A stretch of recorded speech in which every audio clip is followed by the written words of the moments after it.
High প্রিয় ছাত্রছাত্রী, আমি এবি স্যার। আজকে নতুন একটা টপিক নিয়ে শুরু করছি, সেটা হচ্ছে জননগ্রন্থি। ক্লাস 10-এ মাধ্যমিকের সিলেবাসে আমাদের যে প্রথম চ্যাপ্টার রয়েছে, সেই প্রথম চ্যাপ্টারের অন্তর্গত যে হরমোন অংশটা রয়েছে, আমরা জানি হরমোন অন্তঃক্ষরা গ্রন্থি থেকে সিক্রেশন হয়। সেই অন্তঃক্ষরা গ্রন্থি হিসেবে আজকে জননগ্রন্থিকে আমরা পড়ব। এখন জননগ্রন্থি কাকে বলে?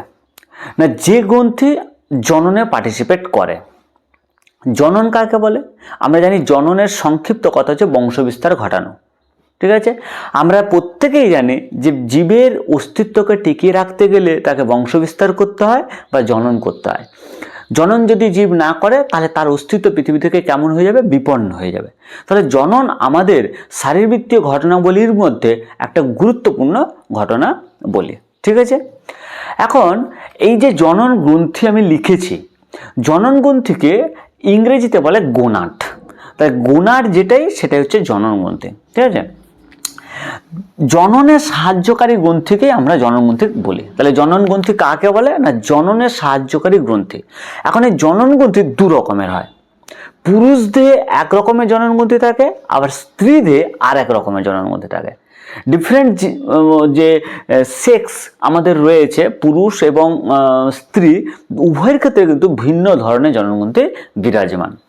আমরা প্রত্যেকটা জননগ্রন্থি সম্পর্কে ডিটেলসে পড়ব এবং তাদের থেকে ক্ষরিত হরমোন কি কি হয় সেগুলো সম্পর্কে জানবো। ঠিক আছে, তার আগে একটা জিনিস জেনে নিতে হবে, জননগ্রন্থি এক ধরনের মিশ্রগ্রন্থি। আমরা মিশ্রগ্রন্থি সম্পর্কে অলরেডি আগে পড়েওছি। মিশ্রগ্রন্থি কাকে বলে? না, যে গ্রন্থি অন্তঃক্ষরা এবং বহিঃক্ষরা উভয় হিসেবে কাজ করে, মানে এন্ডোক্রাইন অ্যান্ড এক্সোক্রাইন উভয় গ্ল্যান্ড হিসেবে কাজ করছে, তাকে আমরা কি বলি? মিশ্রগ্রন্থি। তাহলে অন্তঃক্ষরা কাকে বলে সেটাও আমরা আগে পড়ে এসেছি প্রিভিয়াস ক্লাসে। যারা এখনও এই অন্তঃক্ষরা এবং বহিঃক্ষরা গ্রন্থি সম্পর্কে ক্লিয়ার নয়, তারা আমার প্রিভিয়াস ভিডিওতে ভালো করে দেখবে এবং ভালো করে জানবে। তাহলে অন্তঃক্ষরা গ্রন্থিতে আমরা কি জানি অলরেডি? যে এদের নালী থাকে না, এদের সিক্রেশন সরাসরি রক্তে মিশে যায়। আর বহিঃক্ষরা পার্টে কি হয়? না, তাদের নালীর মধ্য দিয়ে বিভিন্ন পদার্থ সিক্রেশন হয়। তাহলে শুক্রাশয়ের ক্ষেত্রে আমরা দেখব হরমোন যে খরিত হয় সেগুলো সরাসরি রক্তে মেশে, আর এখান থেকে যে শুক্রাণু খরিত হয় সেগুলো নালী দিয়ে বাহিত হয়। একই রকমভাবে ডিম্বাশয়ের ক্ষেত্রে আমরা দেখব সেখান থেকে যে হরমোনগুলো সিক্রেশন হয় সেগুলো সরাসরি রক্তে মিশে যায়, আর সেখান থেকে যে ওভাম বা ডিম বা ডিম্ব উৎপন্ন হয় সেগুলো কিন্তু নালী দিয়ে বাহিত হয়। তাই শুক্রাশয় এবং ডিম্বাশয় উভয় মিশ্রগ্রন্থি হিসেবে কাজ করে। ঠিক আছে, বেশ। এবারে এখন আমরা জননগ্রন্থির আন্ডারে আমরা প্রথমে পড়ব শুক্রাশয়। ঠিক আছে, শুক্রাশয়কে ইংরেজিতে বলে কি? টেস্টিস। শুক্রাশয়কে আমরা কি বলি? টেস্টিস। তোমরা উঁচু ক্লাসে যখন 11-এ উঠবে তখন এবং 12-এ উঠবে, এদের sectional view details histological structure তোমাদেরকে পড়তে হবে। কিন্তু এখন এখান থেকে শুধুমাত্র আমাদের হরমোন রিলেটেড কনসেপ্ট কিছু গ্রহণ করতে হবে, যেগুলো আমাদের মাধ্যমিকের জন্য খুব ইম্পর্ট্যান্ট। তো চলো শুরু করা যাক। শুক্রাশয়, যাকে আমরা বলছি টেস্টিস, এই শুক্রাশয়ের দেখো আমি একটা ছবি এঁকেছি। এই যে ছবিটা এঁকেছি এটা অ্যাকচুয়ালি পুরুষ জননতন্ত্র। আমাদের পুরুষ জননতন্ত্রের প্রধান কি অংশ থাকে? এই যে লাল স্ট্রাকচারটা এঁকেছি এটাকে আমরা বলি কি? পেনিস। পেনিস, ঠিক আছে। বা এই যে পেনিসটা, আমরা জানি পেনিস হচ্ছে কি জননের মুখ্য জননাঙ্গ হিসেবে কাজ করছে, এবং এর সাথে এই যে থলির মতো গঠন রয়েছে না, সবুজ কালারের যে থলির মতো গঠনটা এঁকেছে, এইটাকে আমরা বলি কি? শুক্রাশয়। দেখো আমি অলরেডি মেনশন করেছি শুক্রাশয়। এই শুক্রাশয়ের মধ্যে কি পার্থক্য রয়েছে? এর সেকশন করা হয়নি ছবিটাতে, এখানে সেকশন করিয়ে দেখেছি আমি। ঠিক আছে, তোমরা দেখতে পাচ্ছ শুক্রাশয়ের মধ্যে কতগুলো ছোট ছোট ছোট ছোট প্রকোষ্ঠ রয়েছে। ঠিক আছে, কতগুলো প্রকোষ্ঠ রয়েছে। এই প্রকোষ্ঠের মধ্যে কালো কালো যে নালিকাকার গঠন রয়েছে সেগুলোকে বলা হচ্ছে কি? সেমিনিফেরাস নালিকা। সেমিনিফেরাস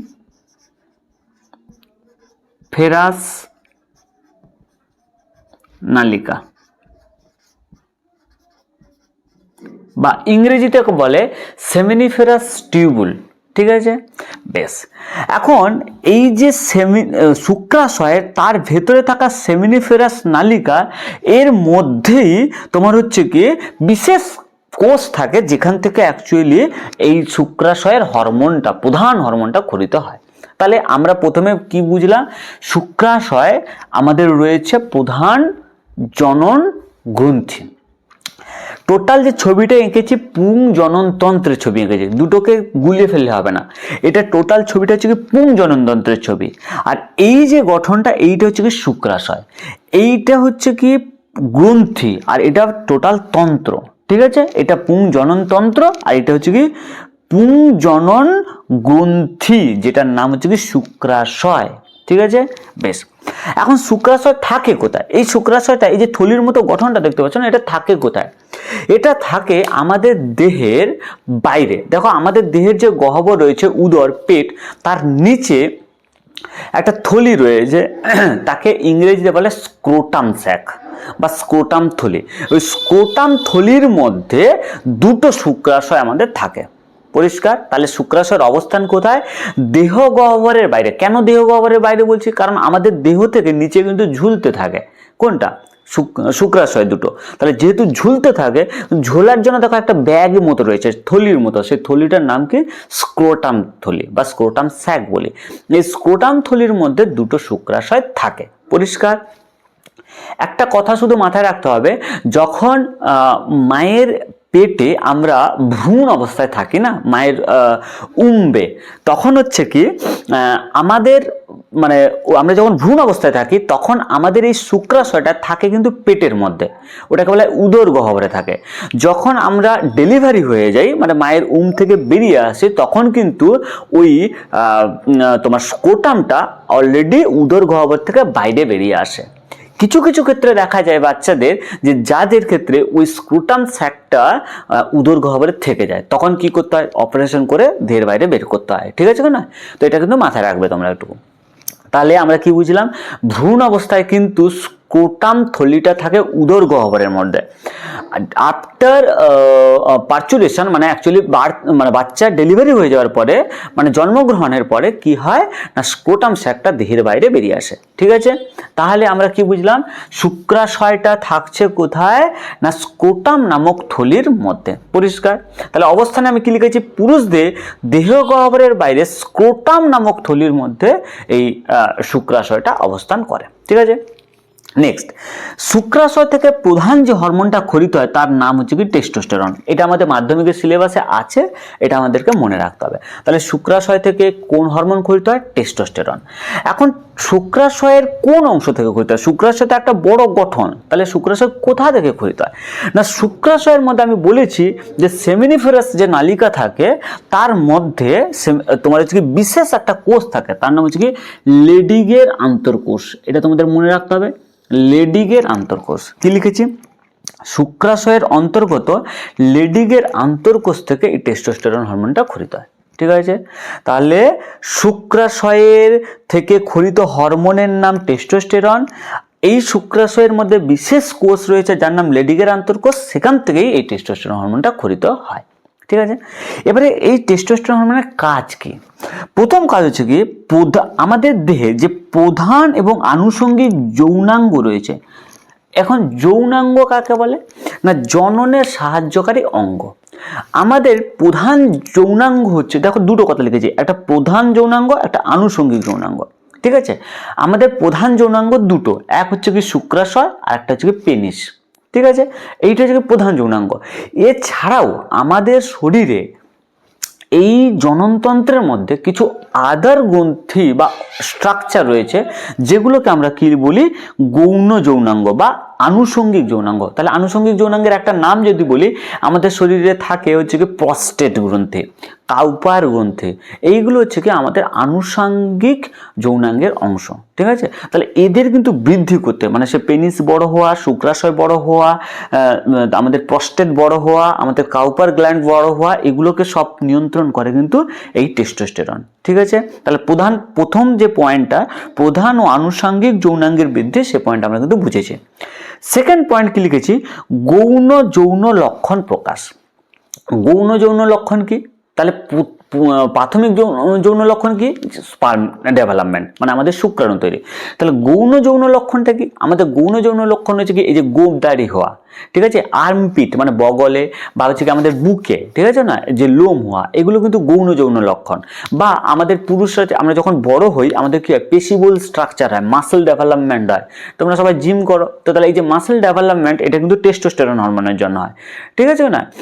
তাহলে এগুলো কিন্তু হয় কিন্তু টেস্টোস্টেরন হরমোনের সিক্রেশন। আমাদের শরীরে যদি টেস্টোস্টেরন হরমোন সিক্রেশন কমে যায় তাহলে আমাদের দেহটা কিন্তু পুরুষ সুলভ হবে না, ঠিক আছে। 3 নম্বর যেটা হচ্ছে কি পয়েন্টটা লিখেছি দেখো, বিএমআর ও দেহে প্রোটিন সংশ্লেষ বৃদ্ধি ঘটে। তাহলে দেহের প্রোটিন সংশ্লেষে মানে বা প্রোটিন বিপাকেও সাহায্য করে। আর বিএমআর বৃদ্ধি তো অলরেডি আমরা প্রিভিয়াস অনেক হরমোনের ক্ষেত্রে আমরা এটা এক্সপ্লেন করেছি। তো বিএমআর বৃদ্ধি করতে আমাদের এই টেস্টোস্টেরন হরমোন কাজ করে। তাহলে টেস্টোস্টেরনে এই প্রধান যে 3টি ভূমিকা রয়েছে এটা কিন্তু তোমাদের মাধ্যমিকের জন্য খুব ইম্পর্ট্যান্ট এবং মনে রাখতে হবে, ঠিক আছে। নেক্সট আমরা চলে আসবো কি স্ত্রী দেহে। দেখো আমরা অলরেডি বলেছিলাম পুরুষ দেহে থাকে শুক্রাশয়, স্ত্রী দেহে থাকে ডিম্বাশয়। এই যে ছবিটা আমি এঁকেছি এটা কিন্তু স্ত্রী জননতন্ত্রের একটা ছবি। এখানে আমরা অনেক জিনিসের ছবি এঁকেছি যেগুলো তোমরা পরবর্তীকালে আরও ডিটেলসে জানবে। এইটা একটা ইউটেরাসের ছবি আঁকা রয়েছে, এইটা হচ্ছে কি একটা ফ্যালোপিয়ান টিউবের ছবি আঁকা রয়েছে, এইটা হচ্ছে কি ডিম্বাশয়। আমাদের মনে রাখার জিনিসটাই আমি শুধু মেনশন করেছি কারণ তোমাদের এগুলো খুব জানার প্রয়োজন নেই। তোমরা যখন 11-12-এ উঠবে তখন এগুলো ডিটেলসে জানবে। এইটা হচ্ছে ইউটেরাস, এইটা হচ্ছে কি আমাদের ফ্যালোপিয়ান টিউব, ঠিক আছে। এইগুলো এই যে হাতের মতো ছবি দেখাচ্ছে সেগুলোকে ফিমব্রি বলে। আর এই যে সবুজ কালারের যে গঠনটা এঁকেছি এপাশে আর এপাশে এইটাকে বলা হয় ডিম্বাশয়, ঠিক আছে। এখানে ডিম্বাশয়ের ভেতরে মানে সেকশনাল ভিউ দেখানো হয়নি, এখানে সেকশনাল ভিউ দেখানো রয়েছে। এই সেকশনাল ভিউটাকে একটু ভালো করে তোমরা বোঝার চেষ্টা করো। তার আগে আমি বলে দিই ডিম্বাশয় থাকে কোথায়। দেখো অবস্থানে আমরা কি লিখেছি, স্ত্রী দেহে শ্রোণী গহ্বরে জরায়ুর দুপাশে। দেখো এইটা হচ্ছে জরায়ু, তার দুপাশে থাকে হচ্ছে কি ডিম্বাশয়। আমাদের মনে রাখতে হবে জরায়ুর দুপাশে ডিম্বাশয় থাকে। তাহলে আমাদের ডিম্বাশয়ের সংখ্যা কটি? 2টি। আচ্ছা আমাদের শুক্রাশয়ের সংখ্যা কটি? সেম 2টি, ঠিক আছে। এখন এই যে ডিম্বাশয়ের যদি আমরা গঠন দেখি তাহলে গঠনটাকে একটু ভালো করে বোঝার চেষ্টা করো। এর ভেতরে কিছু ছোট ছোট থলি থাকে। এই যে থলিগুলো, এই তো প্রথম যে থলিগুলো ছোট ছোট রয়েছে সেগুলোকে বলা হয় প্রাইমারি ফলিকল। এই যে ছবিটা এইকে বলা হয় primary follicle, primary follicle.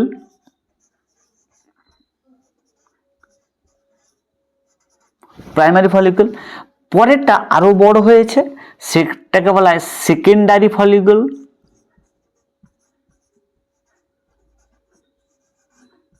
Secondary follicle, ঠিক আছে। সেকেন্ডারি ফলিকল যখন আরো বড় হয়ে যায় তখন যে জিনিসে পরিণত হয় তার নামটা মনে রাখতে হবে, খুব ইম্পর্টেন্ট। তার নাম হচ্ছে কি গ্রাফিয়ান ফলিকল। কি বললাম? Graafian, Graafian follicle. বাংলা হচ্ছে পরিণত ডিম্বথলি, ঠিক আছে। ডিম্বথলি কেন? তার মানে থলির মধ্যে ডিম্ব রয়েছে, ডিম রয়েছে, এগ রয়েছে বা ডিম্বাণু রয়েছে, ঠিক আছে। একই জিনিস, ডিম্ব, ডিম, ডিম্বাণু, এগ সব একই জিনিস। তাহলে গ্রাফিয়ান ফলিকল কিভাবে তৈরি হয়েছে না, একটা প্রাইমারি ফলিকল প্রথমে ম্যাচিওর হয়, তখন কনভার্ট হয় সেকেন্ডারি ফলিকলে, সেকেন্ডারি ফলিকল ম্যাচিওর হয়ে তৈরি হয় গ্রাফিয়ান ফলিকলে, ঠিক আছে। এই গ্রাফিয়ান ফলিকলের মধ্যে থাকে কি ডিম বা ডিম্বাণু বা এগ। তাহলে দেখো পরে কি হয়েছে, গ্রাফিয়ান ফলিকলটা কি হয়েছে? ফেটে গেছে। কি হয়ে গেছে? ফেটে গেছে। যখন গ্রাফিয়ান ফলিকল ফেটে যায় তখনই হয় কি ডিম তৈরি হয়, এটাকে বলা হয় ডিম্বাণু। কি বলে? ডিম্বাণু। পরিষ্কার? যখন ডিম্বাণুটা বেরিয়ে যায় তখন বাকি যে জিনিসটা পড়ে থেকে গেল, মানে তার যে আউটার কাভারিংটা পড়ে থেকে গেল, দেখো লাল কালারের ছবি দিয়ে গেছি, তাকে বলা হয় কর্পাস লুটিয়াম। কি বলে? Corpus luteum. কি বলে? Corpus luteum. তাহলে আমাদের দুটো জিনিস খুব ইম্পর্টেন্ট মনে রাখতে হবে, তাই আমি এত কিছু করেছি। এক হচ্ছে গ্রাফিয়ান ফলিকল নামটা মনে রাখতে হবে বা পরিণত ডিম্বথলি নামটা মনে রাখতে হবে, আর একটা নাম মনে রাখতে হবে কর্পাস লুটিয়াম। ঠিক আছে, কোথায় লাগবে সেটা আমরা এবারে বুঝতে পারবো। এখন ডিম্বাশয় থেকে দুটো হরমোন খরিত হয়, একটার নাম হচ্ছে কি ইস্ট্রোজেন আর একটার নাম প্রোজেস্টেরন। ঠিক আছে, এই ইস্ট্রোজেন হরমোনটা যে খরিত হয় সেটা হচ্ছে কি ডিম্বাশয়ের এই গ্রাফিয়ান ফলিকল থেকে। দেখো কি লিখেছি, ডিম্বাশয়ের গ্রাফিয়ান ফলিকল থেকে খরিত হয় ইস্ট্রোজেন। এই গ্রাফিয়ান ফলিকলের বাংলা নাম কি বলেছি, পরিণত ডিম্বথলি। তাহলে তোমাদের পরীক্ষায় কোয়েশ্চেন আসবে যে ইস্ট্রোজেন কোথা থেকে খরিত হয়, না স্ত্রী দেহের ডিম্বাশয়ের গ্রাফিয়ান ফলিকল বা পরিণত ডিম্বথলি থেকে এই ইস্ট্রোজেন হরমোন খরিত হয়। ঠিক আছে, আর প্রোজেস্টেরন হরমোন কোথা থেকে খরিত হয়, খরণ লিখেছি দেখো ডিম্বাশয়ের কর্পাস লুটিয়াম থেকে। তাহলে তোমরা কি লিখবে, না স্ত্রী দেহের ডিম্বাশয়ের কর্পাস লুটিয়াম থেকে খরিত হয়। এই কর্পাস লুটিয়ামের বাংলা নাম হচ্ছে কি পিত গ্রন্থি। গ্রাফিয়ান ফলিকলের বাংলা নাম কি, পরিণত ডিম্বথলি। আর কর্পাস লুটিয়ামের বাংলা নাম কি, পিত গ্রন্থি। এই দুটো নাম কিন্তু ভালো করে মনে রাখতে হবে। গ্রাফিয়ান ফলিকল থেকে ইস্ট্রোজেন হরমোন খরিত হয়, আর কর্পাস লুটিয়াম থেকে কি খরিত হয়, প্রোজেস্টেরন হরমোন। ঠিক আছে, বেশ। এখন এই যে ইস্ট্রোজেন হরমোন এটা কি কাজ করে, দেখো যেটা টেস্টোস্টেরন যে কাজটা করছিল পুরুষদের, কি করেছিল, গৌণ যৌন লক্ষণ প্রকাশ, সেটাই করে ইস্ট্রোজেন হরমোন। কি করে, গৌণ যৌন লক্ষণ প্রকাশ। স্ত্রীদের গৌণ যৌন লক্ষণ কি, আমরা জানি স্ত্রীদের যে দেহ খুব কোমল হয়, নরম হয়, বা তাদের কণ্ঠস্বর খুব স্মুথ হয়। আমাদের কণ্ঠস্বর কেমন হয়, খুব গম্ভীর্য হয়, তাই না? এই যে গম্ভীর যে ভয়েস আমাদের, এটা কিন্তু টেস্টোস্টেরন হরমোনের জন্য হয়। আর স্ত্রীদের ক্ষেত্রে কি হয়, একদম কি হয়, মানে স্মুথ ভয়েস হয়, কোমল ভয়েস হয়। এই কোমল ভয়েসটা কিন্তু ইস্ট্রোজেন হরমোনের জন্য সে ওদের ক্ষেত্রে হয়ে থাকে। ঠিক আছে না? তাহলে এদের দেহ কোমল হওয়া বা দেহ মানে গলার স্বর নরম হওয়া, এগুলো কিন্তু ইস্ট্রোজেন হরমোনের জন্য হয়ে থাকে। মানে এটাকে আমরা নারী সুলভ দেহ গঠনে সাহায্য করে, এটাকে একটু মাথায় রাখতে হবে। 2 নম্বরে যে পয়েন্টটা খুব ইম্পর্টেন্ট, দেখো ডিম্বথলি থেকে ডিম্ব উৎপাদন। তাহলে ডিম্বথলি বাংলা ইংরেজি কি বলেছিলাম, গ্রাফিয়ান ফলিকল। তাহলে গ্রাফিয়ান ফলিকল থেকে যে ডিম তৈরি হয়েছে বা ওভাম তৈরি হয়েছে, এই ডিম্বাণু তৈরি হয়েছে, এই ওভাম বা ডিম্বাণু তৈরিতে সাহায্য করে কে, ইস্ট্রোজেন। মাথায় রাখতে হবে ডিম্বথলি থেকে ডিম্ব উৎপাদন ঘটানো হচ্ছে কি ইস্ট্রোজেনের প্রধান কাজ, ওই জন্য লাল কালিতে আমি লিখেছি। আচ্ছা, 3 নম্বরে যে পয়েন্টটা লিখেছি, রজতচক্র আবর্তন নিয়মিত হয়। এই দুটো পয়েন্ট ভেরি ভেরি ইম্পর্ট্যান্ট, তোমাদের মাধ্যমিকে এই দুটো পয়েন্টই মূলত আসে ইস্ট্রোজেন হরমোনের ক্ষেত্রে। তাহলে রজত চক্র, যার বাংলা আরেকটা নাম রয়েছে মাসিক চক্র। তোমরা জানো যে মেয়েদের ক্ষেত্রে প্রতি 28 দিন অন্তর একটা বিশেষ সাইকেল সম্পন্ন হয়, সেটাকে আমরা রজত চক্র বলি বা মাসিক চক্র বলি। এই মাসিক চক্রের সময় এদের কি হয় না, 28 দিন লাগে ওদের শরীরের যে ইউটেরাস রয়েছে ওই বা জরায়ু রয়েছে, জরায়ুর মধ্যে ডিম বা ওভাম তৈরি হতে, এবং তাদের যে প্রাচীরটা রয়েছে না ইউটেরাসে, সেই প্রাচীর হচ্ছে কি ক্ষয়ে গিয়ে আবার নতুন ভাবে তৈরি হতে। এগুলো ডিটেলস তোমরা এইচএসে যখন উঠবে ভালো করে পড়ানো হবে, তোমরা আরও ডিটেলসে জানবে। এখানে শুধু মাথায় রাখতে হবে এই যে রজত চক্র বা মাসিক চক্রটা হয় স্ত্রীদেহের ক্ষেত্রে, এটাকে কন্টিনিউয়াস হতে মানে প্রতি 28 দিন অন্তর নিয়মিতভাবে ঘটাতে সাহায্য করে কে, এই ইস্ট্রোজেন হরমোন। তাহলে যদি তুমি ভাবো কারো শরীরে যদি ইস্ট্রোজেন হরমোন ক্ষরণ বন্ধ হয়ে যায়, তাহলে এই মাসিক চক্র কিন্তু বন্ধ হয়ে যাবে। আর মাসিক চক্র বন্ধ হয়ে যাওয়া মানে তার কি তৈরি হবে না, এই ডিম্বাণু তৈরি হবে না। আর ডিম্বাণু তৈরি না হওয়া মানে কি হবে না, ওই মহিলা কি হবে, মা হতে পারবে না। কেন না, ডিম্বাণু যদি না তৈরি হয় তাহলে ও হচ্ছে কি জননে পার্টিসিপেট করতে পারবে না। তার মানে বুঝতে পারছো যে রজত চক্র বা মাসিক চক্র মেয়েদের ক্ষেত্রে খুব ইম্পর্ট্যান্ট, এবং শুধুমাত্র মেয়েদের ক্ষেত্রে ইম্পর্ট্যান্ট নয়, মনুষ্য জাতিকে টিকিয়ে রাখতে গেলেও ইম্পর্ট্যান্ট। কেন, যদি মাসিক চক্র বা যৌন চক্র না হয় তাহলে ওভাম তৈরি হবে না, আর ওভাম যদি না তৈরি হয় জননে পার্টিসিপেট করতে পারবে না, আর জননে পার্টিসিপেট তৈরি না হওয়া মানে যদি না অংশগ্রহণ করতে পারে তাহলে তুমি আমি কেউই পৃথিবীতে আসতে পারবো না। সেই জন্য মেয়েদের ক্ষেত্রে এইটা খুব ইম্পর্ট্যান্ট জিনিস। নেক্সট দেখো, স্তনগ্রন্থির বৃদ্ধি এবং জরায়ুর আকৃতি বৃদ্ধি। আমি যে জরায়ু লিখেছি ইউটেরাস, তার আকার বাড়াতে সাহায্য করে। ঠিক আছে না? আর কি হলে স্তনগ্রন্থির বৃদ্ধি না, এই যে স্ত্রীদের যে ব্রেস্ট রয়েছে বা স্তনগ্রন্থি, ওতে কি হয়, ফ্যাট জমা হয়ে সাইজে বড় হয়। তাহলে ওই যে আকার বাড়াতে, স্তনগ্রন্থির বৃদ্ধি ঘটাতে কিন্তু এই ইস্ট্রোজেন হরমোন গুরুত্বপূর্ণ ভূমিকা পালন করে। তোমাদের এগুলো মাথায় রাখতে হবে। নেক্সট চলে আসছে প্রোজেস্টেরন হরমোন। প্রোজেস্টেরন হরমোনের যদি আমরা দেখি, ক্ষরণ তো আমি অলরেডি ডিসকাস করেছি যে ডিম্বাশয়ের কর্পাস লুটিয়াম থেকে এটা খরিত হয়। কর্পাস লুটিয়ামের বাংলা আমি বলেছি পিত গ্রন্থি, এটা তোমাদের মাথায় রাখতে হবে। এখন এই প্রজেস্টেরন হরমোন কি কাজ করে? প্রথম কাজ দেখো, এইটার সাথে তোমরা কম্পেয়ার করো। কি করেছে? ইস্ট্রোজেন হরমোন ডিম্বথলি থেকে ডিম্ব উৎপাদন ঘটাতে সাহায্য করে। এ কি করে? ডিম্বাশয়ের ডিম্ব উৎপাদন বন্ধ রাখে। কি হয়, যখন মহিলা প্রেগনেন্ট থাকে, তাহলে যখন উনি অলরেডি গর্ভধারণ করে নিয়েছেন, তাহলে উনার তো আর ডিম্ব উৎপাদন হওয়ার কোনো প্রয়োজনই নেই, ঠিক আছে না? তাহলে এই ডিম্ব উৎপাদনটাকে বন্ধ রাখতে কিন্তু এই প্রজেস্টেরন হরমোন গুরুত্বপূর্ণ ভূমিকা পালন করে। তাহলে এই ডিম্বাশয়ের ডিম্ব উৎপাদন বন্ধ রাখাটাই হচ্ছে কি প্রজেস্টেরন হরমোনের প্রধান কাজ, ঠিক আছে? 2 নম্বর কাজ দেখো, রজত চক্র বন্ধ রাখে। কি হয়েছে দেখো, আমি বলেছি ইস্ট্রোজেন হরমোন রজত চক্রকে কন্টিনিউয়াস রাখে। তাহলে যখন রজত চক্র হয়ে ডিম্বাণু অলরেডি তৈরি হয়ে গেছে আর ওই মহিলা অলরেডি প্রেগনেন্ট হয়ে গেছেন, মানে গর্ভধারণ করে নিয়েছেন, তাহলে উনার আর ডিম্বাণু উৎপাদন হওয়ার প্রয়োজন নেই। তাহলে যদি ডিম্বাণু উৎপাদন হওয়ার প্রয়োজন নেই, তাহলে তার রজত চক্র বা মাসিক চক্র হওয়ার প্রয়োজন নেই। তাহলে সেই সময় কি করতে হবে? রজত চক্রকে বন্ধ রাখতে হবে। এই প্রজেস্টেরন হরমোন ওই কাজটা করে। তাহলে রজত চক্রকে কি করে? বন্ধ রেখে দেয়। তাহলে এই দুটো যে কাজ, কন্ট্রাডিক্টরি কাজ রয়েছে না, এই দুটো কিন্তু ভালো করে মাথায় রাখতে হবে, তোমাদের ক্লাস 10-এর জন্য খুব ইম্পর্ট্যান্ট, ঠিক আছে? বেশ।